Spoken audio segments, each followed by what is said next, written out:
There are two weird things about the S24 Ultra. The first thing is if you actually pull out the S Pen and smell it, it smells like burnt plastic. Yes, burnt plastic, probably because of the heat inside, but just try and smell it. The second thing is if you actually shake the phone, you should hear a rattle.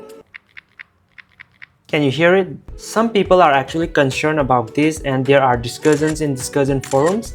Let me clarify this for you. This is because of the optical image stabilization of the 5x lens. So if you actually open your camera app and make the 5x lens active, then it should go away. So there is nothing to worry about, this is just normal. Apart from that, this is a perfect phone. I'm trying to find a problem with this one, but I can't, like, this is just perfect.